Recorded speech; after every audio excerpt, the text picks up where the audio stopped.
Hello everyone, welcome to Suryam pieces.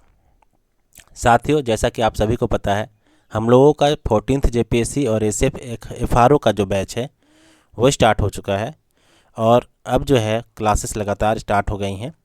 तो यदि आप ज्वाइन करना चाहते हैं तो हमारे जेपीएससी जो 14th है उसका प्रीलिम्स बैच ज्वाइन कर सकते हैं, या फिर आप एसएफ एफआरओ का बैच अगर स्टार्ट करना चाहते हैं तो वो भी स्टार्ट कर सकते हैं, हमारे साथ जुड़ सकते हैं।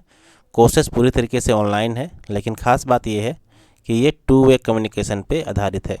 मतलब कि आपका डाउट के लिए आपको समय दिया जाएगा उसी टाइम जब ये क्लास चल रहा होगा, जिससे आप उसी टाइम अपने डाउट्स को जो है क्लियर कर सकते हैं और आपके पास क्लास के बाद डाउट नहीं रहेगा। ठीक है, तो इस चीज़ को ज़्यादा इफ़ेक्टिव बनाने की कोशिश की गई है, क्योंकि ज़्यादातर जो लर्निंग मेथड हैं वो 1 वे कम्युनिकेशन पे बेस्ड होते हैं, तो उसमें ज़्यादा जो चीज़ें हैं वो क्लियर नहीं हो पाती हैं। तो हम लोगों का ये विचार है कि 2 वे कम्युनिकेशन पर लर्निंग को रखा जाए, ताकि आपका जो डाउट है वो इजीली क्लियर हो जाए। तो यदि आप हमसे जुड़ना चाहते हैं तो हमारे नंबर 7631713274 पर कांटेक्ट कर सकते हैं। ठीक है, चाहे तो व्हाट्सएप कर लीजिए, या फिर अगर ज़्यादा इमरजेंसी हो और कुछ इंपॉर्टेंट चीज़ें चाहिए तो आप कॉल भी कर सकते हैं। तो इस चीज़ का ध्यान रखेंगे। इसके रिगार्डिंग एक सेपरेट वीडियो चैनल पे मिल जाएगा, जिसका लिंक मैं डिस्क्रिप्शन पे दे दूँगा। तो वहाँ पे आप इजीली वीडियो को देख सकते हैं और कोर्सेस रिगार्डिंग जो भी जानकारी है वो आपको वहाँ पर से मिल जाएगा। तो फिलहाल हम लोग आज इस वीडियो में बात करने वाले हैं झारखंड की। झारखंड के कुछ इंट्रोडक्शन पार्ट को देखेंगे, क्योंकि हम लोगों का जो एसएफ एफआरओ बैच स्टार्ट हुआ है उसके रिगार्डिंग कुछ इंट्रोडक्शन को हम लोग आज देखने वाले हैं। तो चलिए देखेंगे झारखंड के कुछ इम्पोर्टेंट परिचय से जुड़े हुए चीज़ों को, ताकि जब झारखंड के बाकी चैप्टर्स को हम लोग डिस्कस करेंगे तो फिर वहाँ पे आप लोगों को जो है कुछ प्रॉब्लम ना हो और झारखंड की बेसिक चीज़ें आपको पता हो। तो एक एक करके सभी चीज़ों को देखेंगे। साथ ही साथ मैं बता देना चाहता हूँ, हमारा जो JPSC mains answer writing batch है वो भी स्टार्ट हो चुका है। तो यदि आप उससे जुड़ना चाहते हैं तो जुड़ सकते हैं।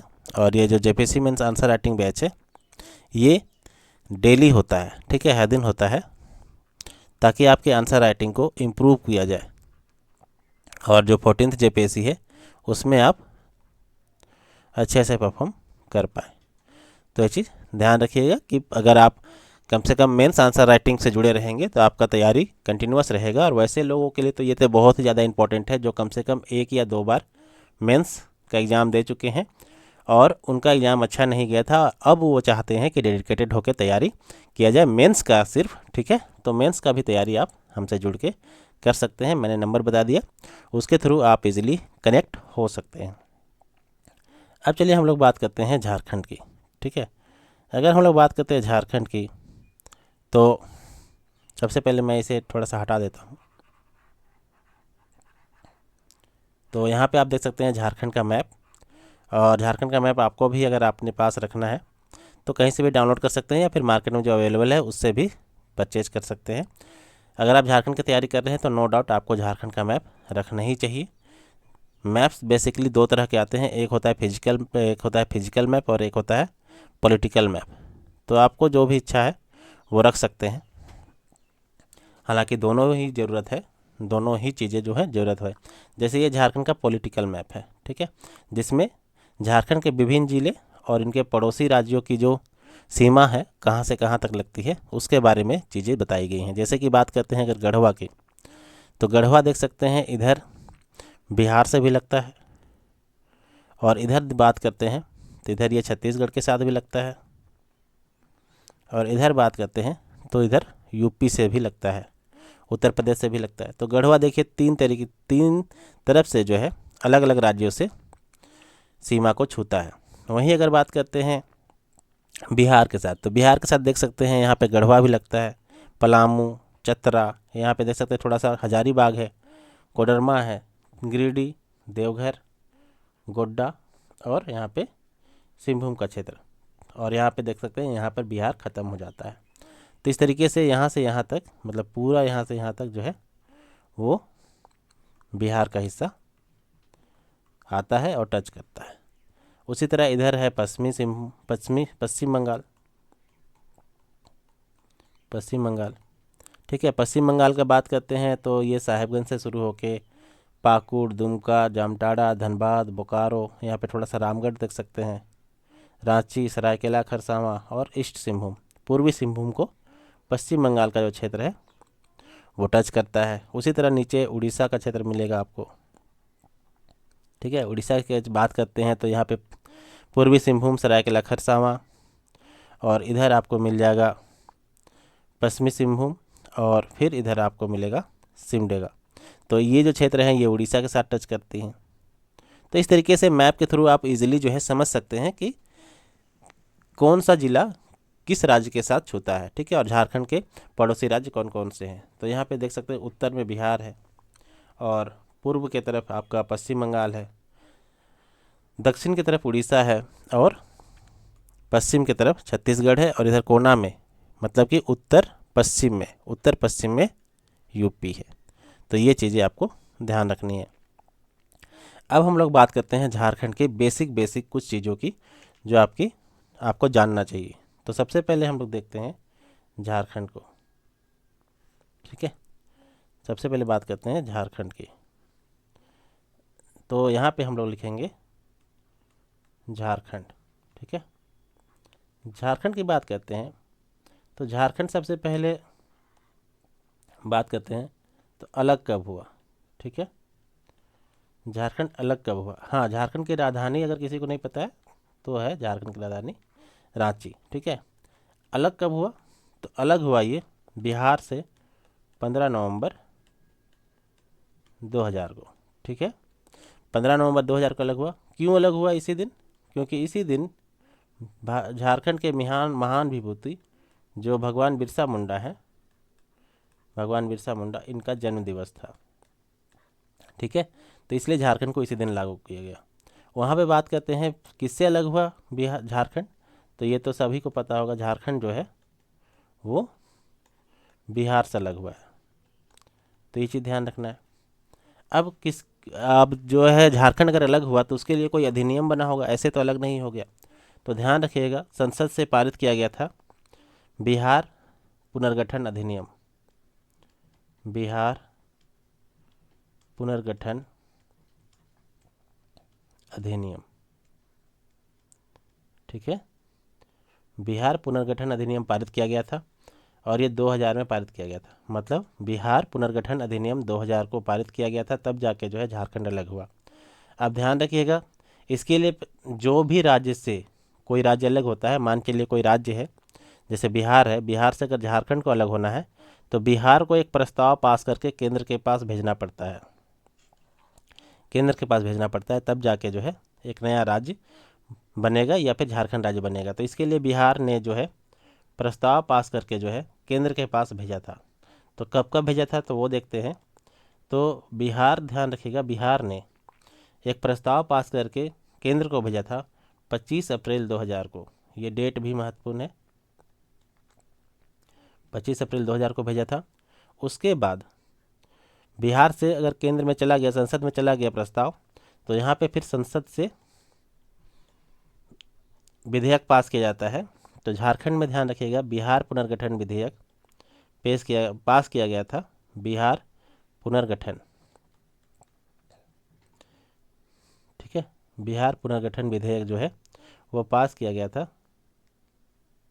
और उसके बाद जो है झारखंड में को अलग किया गया। तो बिहार पुनर्गठन अधिनियम पास किया गया। अब ध्यान रखिएगा, संसद का तो 2 सदन है, ठीक है, संसद में, भारत के संसद में। तो एक है लोकसभा और एक है राज्यसभा।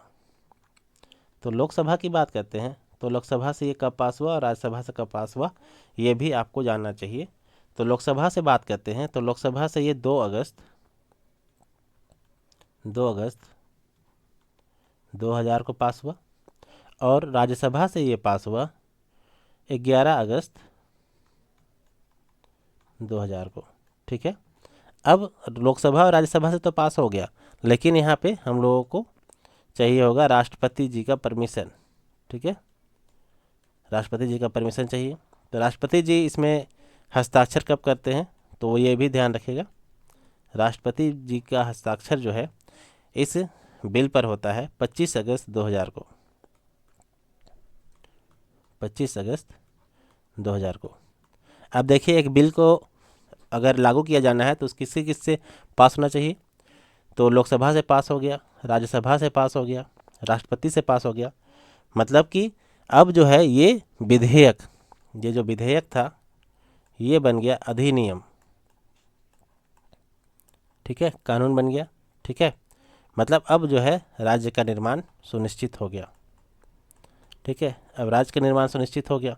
अब यहाँ देख सकते हैं 25 अगस्त 2000 को तो मोहर लग गया था राष्ट्रपति जी के द्वारा, लेकिन नज़दीक में ही बिरसा मुंडा जी का जन्म दिवस आ रहा था, जयंती आ रहा था, तो इसको सेलिब्रेट करने के लिए, इसको मनाने के लिए थोड़ा सा इंतज़ार किया गया और फिर 15 नवंबर 2000 को झारखंड को अलग किया गया। तो इसके पीछे ये रीज़न है। ठीक है, तो ये चीज़ ध्यान रखना है। अब ध्यान रखिएगा कि जब झारखंड बना, ठीक है, जब झारखंड बना तो इसमें कितने ज़िले थे, तो झारखंड में उस समय अगर बात करते हैं तो कुल 18 ज़िले थे। ठीक है, जब झारखंड अलग हुआ था, लेकिन उसके बाद जल्दी ही, ठीक है, मतलब कि 18 ज़िला था आपका 2000 में, जल्दी ही 4 ज़िला और बना, 4 ज़िला का निर्माण हुआ, और ये 4 ज़िला है ये 2001 में बना। उसके बाद 2 ज़िला का और निर्माण किया गया झारखंड में, और ये जो 2 ज़िला हैं ये 2007 में बने। इसके बारे में भी हम लोग विस्तार से बात करेंगे, तो ये चीज़ ध्यान रखना है।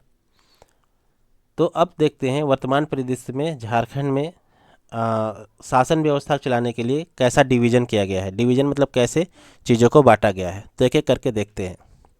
अगर हम लोग बात करते हैं झारखंड में जो प्रशासन है, शासन को चलाने के लिए जो डिवीज़न है, विभाजन है, वो किस तरीके से किया गया है। तो सबसे पहले तो झारखंड राज्य है,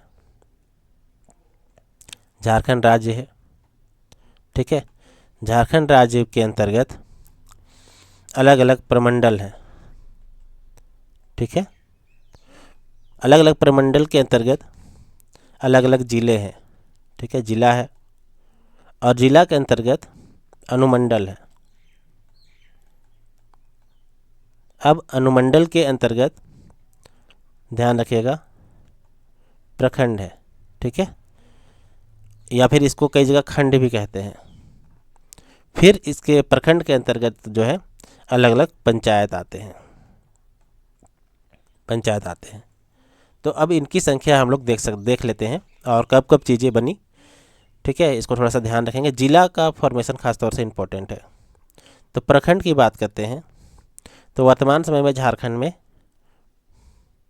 प्रमंडल की बात करते हैं। ठीक है, प्रमंडल की बात करते हैं तो वर्तमान समय में झारखंड में 5 प्रमंडल हैं, 5 प्रमंडल हैं। कौन कौन पर 5 प्रमंडल है उसकी बात करते हैं। तो सबसे पहले जो है प्रमंडलों में बात करते हैं तो छोटा नागपुर में 2 प्रमंडल। ठीक है, ये ध्यान रखना, एक है उत्तरी छोटा नागपुर प्रमंडल, दूसरा है दक्षिणी छोटा नागपुर प्रमंडल।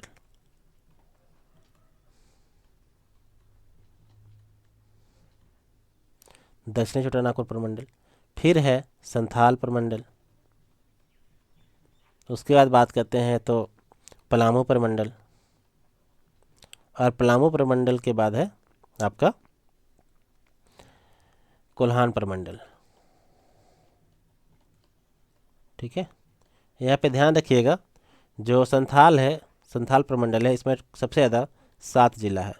ठीक है, और कोल्हान प्रमंडल में 3 जिला है, और पलामू प्रमंडल में 3 जिला है। तो इस तरीके से ध्यान रखना है। उत्तरी छोटा नागपुर में बात करते हैं तो 6 प्रमंडल है, और दक्षिणी छोटा नागपुर में 6 जिला है, और दक्षिणी छोटा नागपुर में बात करते हैं तो 5 जिला है। तो इस तरीके से 6 5 11, 11 और 7 18, 18 और 3 21 और 3 24। तो वर्तमान समय में झारखंड में कुल 24 जिला है। ठीक है, तो झारखंड में अभी कुल जिला कितने 24। ध्यान रखिएगा मूल रूप से जब झारखंड अलग हुआ था उसमें 18 ही जिला था। तो अब ये 24 जिला कौन कौन बना है उसके बारे में हम लोग बात करते हैं। तो 24 जिला में 18 जिला पहले था 18 जिला पहले से बना हुआ था, और इसमें 4 जिला उसके बाद 2001 में बना। ठीक है, 2001 में बना 4 जिला। तो 2001 में कौन कौन सा जिला बना उसके बारे में बात करते हैं। तो 18 जिला पहले से था, अब यहाँ बना 19वां जिला, 20वां जिला, 21वां जिला और 22वां जिला। ठीक है, 2001 में 19वां जिला की बात करते हैं तो ये बना आपका लातेहार। कौन बना? लातेहार। 20वां जिला की बात करते हैं तो ये बना जामताड़ा। उसके बाद 21वां जिला बताते हैं तो ये है सिमडेगा। और 22वां जिला का बात करते हैं तो ये है सरायकेला खरसावां। ठीक है, सरायकेला खरसावां, जहाँ का छऊ काफ़ी प्रसिद्ध है। ठीक है, सरायकेला खरसावां। उसके बाद देखिए ये लातेहार कब बना, डेट भी महत्वपूर्ण है, डेट भी कई बार पूछा गया है। तो ध्यान रखिएगा, अगर लातेहार जिला की बात करते हैं तो ये बना था 4 अप्रैल 2001 को। ठीक है, 4 अप्रैल 2001 को। जामताड़ा की बात करते हैं तो जामताड़ा बना था 26 अप्रैल 2001 को। सिमडेगा का निर्माण हुआ था आपका 30 अप्रैल 2001 को। और सरायकेला खरसावां का निर्माण हुआ था जो 22वां जिला था उसके रूप में 30 अप्रैल 2001 को। तो इस तरीके से 2001 में टोटल 4 जिलाओं का निर्माण हुआ था। अब ठीक है, 18 से अब ये हो गया 4, इसमें और ऐड कर दिए तो ये 22 हो गया। फिर भी 2 जिला भी बच रहा है, तो 2 जिला का निर्माण हुआ, जो 2 जिला थे उसका निर्माण हुआ 2007 में। 12 सितंबर 2007 को इसका निर्माण हुआ। ध्यान रखिएगा 12 सितंबर 2007 को 2 जिला बने। तो यहाँ ध्यान रखिएगा जो 23वां जिला था, 23वां जिला बना खूंटी, और जो 24वां जिला बना वो बना रामगढ़। ठीक है, तो ये चीज़ ध्यान रखना है। उसके बाद हम लोग बात करते हैं अगर अनुमंडल की। अगर अनुमंडलों की बात करते हैं तो टोटल अभी झारखंड में 45 अनुमंडल हैं। ठीक है, और ये उतना फ्रिक्वेंटली नहीं पूछा जाता है। प्रखंडों की बात करते हैं टोटल 264 प्रखंड है, ये चीज़ ध्यान रखना है। पंचायतों की बात करते हैं तो 4345 के लगभग इसमें आपके पंचायत हैं, इसे ध्यान रखना है। अब इसमें बात करते हैं प्रखंड। देखिए झारखंड क्योंकि अनुसूचित जनजातियों का इलाका है, ठीक है ना, मतलब अनुसूचित जनजातियों की जनसंख्या यहाँ ज़्यादा है। तो झारखंड में अनुसूचित जनजातियों की संख्या ज़्यादा रहने के कारण यहाँ पे अनुसूची 5 के क्षेत्र जो है वो बहुतायत में मिलते हैं। अनुसूचित क्षेत्र जो है बहुतायत में मिलते हैं। तो अगर जिला की बात करते हैं जिला की, तो 131 जिला में, जिला के अंतर्गत जो प्रखंड होते हैं उसमें बात करते हैं तो प्रखंड में 131 ऐसे प्रखंड हैं जो अनुसूचित प्रखंड के रूप में आते हैं। उसी तरह अगर बात करते हैं यहाँ पे पंचायत की, ठीक है, अगर हम लोग बात करते हैं पंचायत की,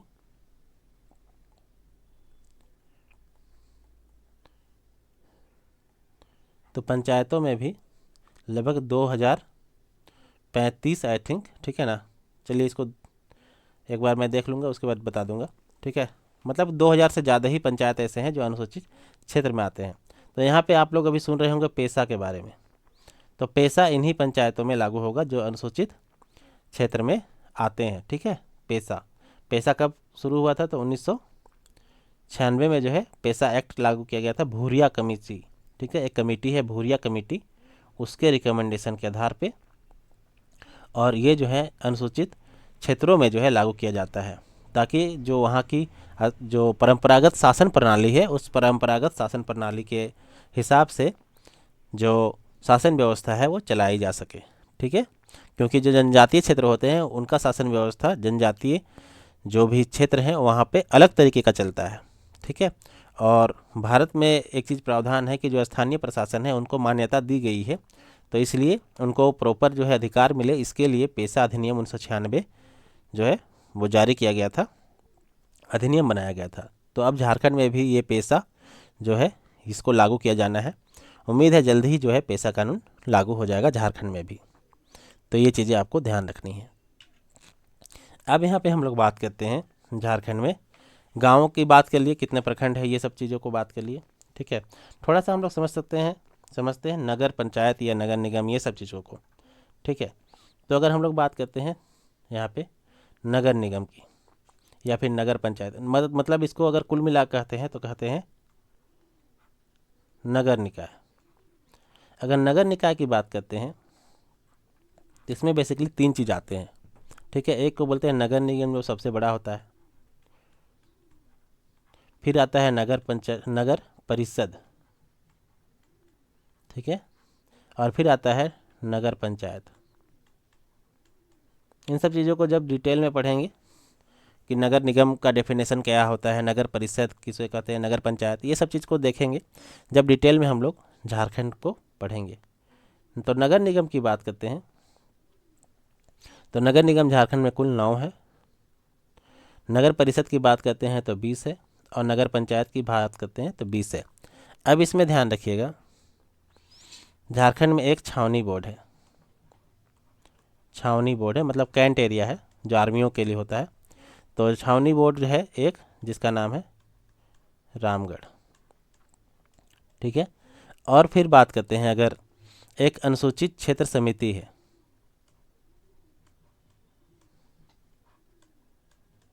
ठीक है, एक अनुसूचित क्षेत्र समिति है। ये अनुसूचित क्षेत्र समिति में झारखंड सरकार प्लस टाटा, ठीक है, टाटा मिल के इसका शासन चलाते हैं, इस शहर का शासन चलाते हैं। इसमें नगर निगम जो है वो है, लेकिन वो साइड में है, ठीक है। जो मेन टाउन है उसका जो क्रियान्वयन है वो झारखंड और टाटा मिलकर करते हैं। तो वो भी सी बात है, समझ ही गए होंगे। ये जो शहर है ये है जमशेदपुर, और झारखंड का ये इंडस्ट्रियल सिटी है, ठीक है, इंडस्ट्रियल टाउन है, इंडस्ट्रियल सिटी है, एक तरह से कह सकते हैं। और इसका जो संचालन है वो टाटा और झारखंड सरकार मिलकर करती है। तो ये चीज़ ध्यान रखना है। तो ये हो गया नगर निकाय से संबंधित चीज़ें। अब उसके बाद हम लोग बात करते हैं थोड़ा सा यहाँ पे संसद का स्थिति क्या है, संसद में किसी की कितनी सीटें यहाँ पे हैं, और विधानसभा की क्या स्थिति है। अगर हम लोग बात करते हैं संसद की, तो संसद में 2 सदन होते हैं, ठीक है। एक होता है लोकसभा और दूसरा होता है राज्यसभा। अगर लोकसभा की बात करते हैं तो ध्यान रखिएगा, झारखंड में कुल जो है वो 14 सीट है, ठीक है, कुल 14 सीट लोकसभा का है, जिसमें 8 सीट जो है वो अनारक्षित है, मतलब यूआर कैटेगरी का है, अनारक्षित है, ठीक है। उसके बाद 5 सीट का बात करते हैं तो ये आरक्षित है, किसके लिए, एसटी के लिए, ठीक है, शेड्यूल ट्राइब के लिए। और 1 सीट जो है वो है आपका एससी के लिए आरक्षित, शेड्यूल कास्ट के लिए, ठीक है। अब ये 5 अगर हम लोग बात करते हैं 5 आरक्षित सीट कौन कौन सी हैं उसके बारे में, तो 5 आरक्षित सीटों के बारे में बात करते हैं तो यहाँ पे मैं लिख देता हूँ। पहला तो है राजमहल, ठीक है, दूसरा है दुमका, फिर तीसरा है लोहरदगा, चौथा है आपका खूंटी, जहाँ से अर्जुन मुंडा इस बार चुनाव हार गए, ठीक है, अर्जुन मुंडा जो जनजातीय कार्य मंत्री थे भारत सरकार में, वो हार गए। और एक और है, ये है आपका दुमका, दुमका तो बोल दिया, मतलब सिंहभूम, ठीक है, एक है सिंहभूम। तो इस तरह से 5 जो लोकसभा क्षेत्र हैं ये आरक्षित हैं एसटी के लिए, शेड्यूल ट्राइब के लिए। एससी की बात करते हैं तो एक जो लोकसभा क्षेत्र है वो आरक्षित है पलामू, ठीक है, पलामू जो क्षेत्र है वो आपका एससी के लिए आरक्षित है। उसके बाद हम लोग बात करते हैं राज्यसभा की। तो राज्यसभा में ध्यान रखिएगा राज्यसभा में टोटल 6 सीट है। राज्यसभा के अंतर्गत 6 सीट है, ठीक है। और 6 सीट है, इसका अलग अलग टेन्योर होता है, अलग अलग मतलब कि अवधि होता है, जिसमें रिटायर होते रहते हैं 1/3, मतलब कि 2-2 करके जो है रिटायर होते रहते हैं, ठीक है, अलग अलग समय अंतराल में। विधानसभा की बात करते हैं तो ध्यान रखिएगा, विधानसभा में कुल झारखंड में 81 सीट है। हालांकि 2020 तक, ठीक है, 2020 तक ये 82 सीट हुआ करता था, लेकिन जो 104वां संविधान संशोधन की बात करते हैं, 104वां, ठीक है, 104वां संविधान संशोधन के तहत जो है, जो एंग्लो इंडियन का सीट था वो हटा दिया था। एंग्लो इंडियन का जो सीट था वो हटा दिया था, नहीं तो उससे पहले झारखंड में कुल 82 विधानसभा सीट हुआ करती थी। हालांकि जो ये अधिनियम है 104वां संविधान संशोधन 2019 में ही आया था, ठीक है, लेकिन इसको लागू किया गया था जनवरी 2020 में, ठीक है।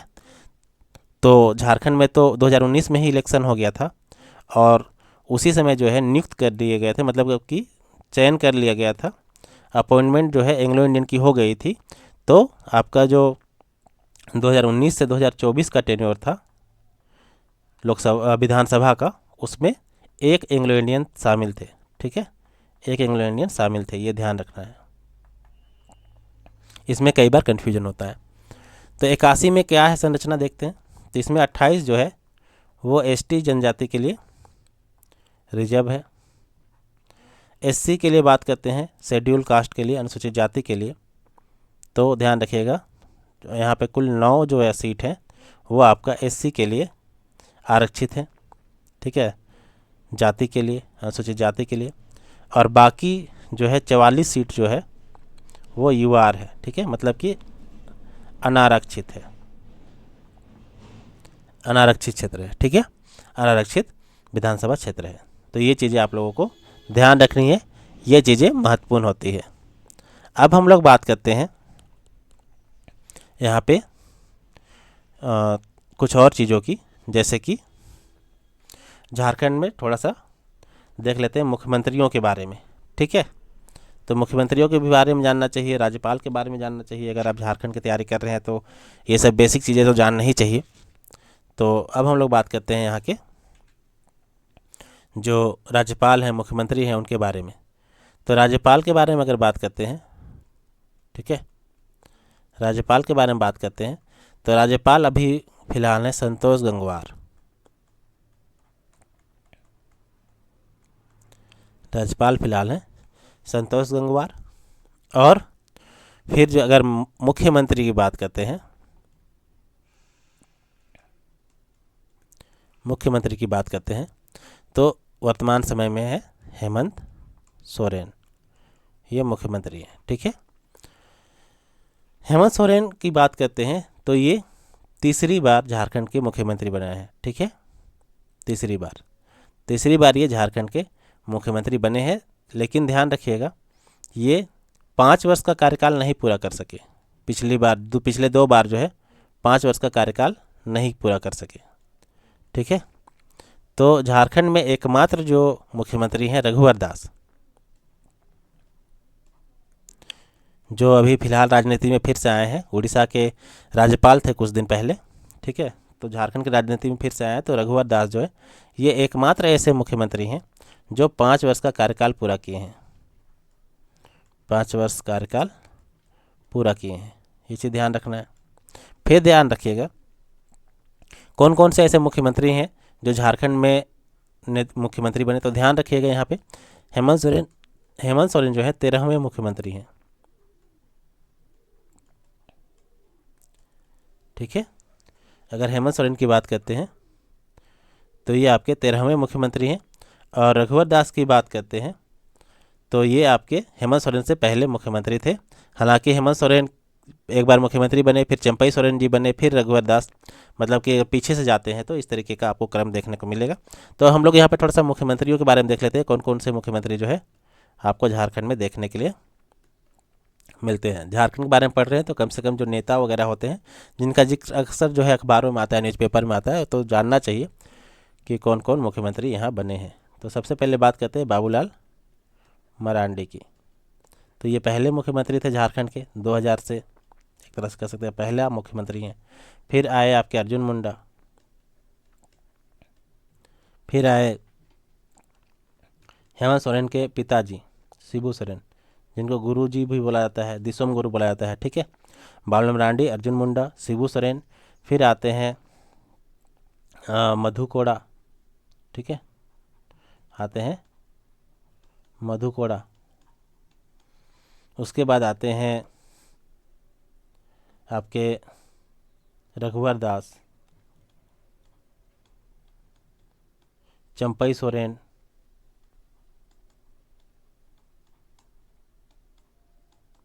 और हेमंत सोरेन।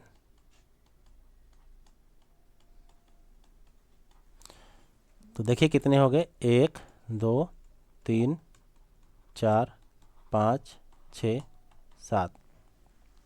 तो कुल 7 ऐसे लोग हैं जो झारखंड के मुख्यमंत्री जो है बन चुके हैं। तो ये चीज़ आप लोगों को ध्यान रखना है, ठीक है। 7 ऐसे लोग हैं जो झारखंड के मुख्यमंत्री बने हैं। इसमें शिबू सोरेन जी कभी जो है लंबे समय तक मुख्यमंत्री नहीं रह पाए, और चंपई सोरेन भी कुछ समय के लिए ही मुख्यमंत्री बन पाए थे, ठीक है। तो ये चीज़ ध्यान रखना है। तो और इसमें 5 वर्ष का कार्यकाल सिर्फ रघुवर दास जी ही पूरा कर पाए हैं, और कोई भी ऐसा जो मुख्यमंत्री नहीं है वो 5 साल का कार्यकाल पूरा किया है। फिर हम लोग बात करते हैं अगर विधानसभा की, ठीक है। अगर विधानसभा की बात करते हैं तो विधानसभा के अभी वर्तमान अध्यक्ष हैं, अध्यक्ष की बात करते हैं, वर्तमान अध्यक्ष तो हैं ये रविंद्रनाथ महतो। रविंद्रनाथ महतो है, और ये जो है नाला विधानसभा से जो है जीते हैं। और हेमंत सोरेन के विधानसभा से है बरहेट विधानसभा से, ठीक है। बाकी जो भी लोग अगर कुछ महत्वपूर्ण नेता हैं तो उनके विधानसभा क्षेत्र जो है वो जानना चाहिए, एग्जाम में कई बार पूछा जा सकता है, ठीक है। और वहीं अगर बात करते हैं न्यायालय का, झारखंड में Jharkhand high court, Jharkhand high court है, ठीक है। तो न्यायालय की बात करते हैं, झारखंड हाई कोर्ट की बात करते हैं। तो देश का ये 21वां हाई कोर्ट है, और ये 15 नवंबर 2000 को बना। वर्तमान समय में झारखंड हाई कोर्ट के तो मुख्य न्यायाधीश हैं, मुख्य न्यायाधीश की बात करते हैं तो ये हैं MS रामचंद्र राव, MS रामचंद्र राव हैं मुख्य न्यायाधीश। और क्या ध्यान रखना है कि ये जो झारखंड हाई कोर्ट है, ठीक है, झारखंड हाई कोर्ट है, पहले यहाँ जो पटना हाई कोर्ट था उसका बेंच था, ठीक है। और जब झारखंड अलग हुआ 15 नवंबर 2000 को, तो फिर यहाँ पे देश का 21वां जो है हाई कोर्ट बन गया। तो ये चीज़ ध्यान रखना है। तो इस चीज़ के इस तरह से जो है कुछ महत्वपूर्ण इंट्रोडक्शन के चीज़ें जो है हम लोगों ने देखा, और इस तरीके से जो है हम लोग आगे जो है झारखंड को पढ़ना शुरू करेंगे एक एक करके। अब जो है अगला क्लास होगा, उसमें हम लोग कोई एक टॉपिक उठाएंगे, चाहे हिस्ट्री, चाहे जियोग्राफी, चाहे झारखंड का इकोनॉमी, जो भी SCF FRO के रिगार्डिंग जो है, SCF FRO के रिगार्डिंग जो है इम्पोर्टेंट है, ठीक है, उसके बारे में चर्चा करेंगे। हालांकि आप अगर JPSC की भी तैयारी कर रहे हैं या फिर झारखंड किसी भी एग्ज़ाम में की तैयारी कर रहे हैं, तो ये जो क्लास है आपको डेफिनेटली जो है लाभ पहुंचाएगा, क्योंकि जो भी चीज़ें हम लोग डिस्कस करेंगे वो डिटेल में डिस्कस करेंगे। तो ध्यान रखिएगा, अगर आप इस क्लास से जुड़ते हैं तो आपको लाभ होगा, ठीक है। तो आप अगर क्लासेस से जुड़ना चाहते हैं, हमारे बैचों से जुड़ना चाहते हैं, तो फिर कांटेक्ट कर सकते हैं 7631713274 में। ये हमारा नंबर है, इस पर आप व्हाट्सएप करके आवश्यक जानकारी जो है प्राप्त कर सकते हैं। तो चलिए फ़िलहाल इस वीडियो में इतना ही। अगले किसी वीडियो में जो है झारखंड के किसी और टॉपिक को डिस्कस करेंगे। बाकी अगर आप हमसे जुड़ना चाहते हैं तो हमारे इस दिए गए नंबर पर कांटेक्ट कर सकते हैं। आज के लिए इतना ही। चैनल से जुड़ने के लिए और वीडियो को देखने के लिए धन्यवाद।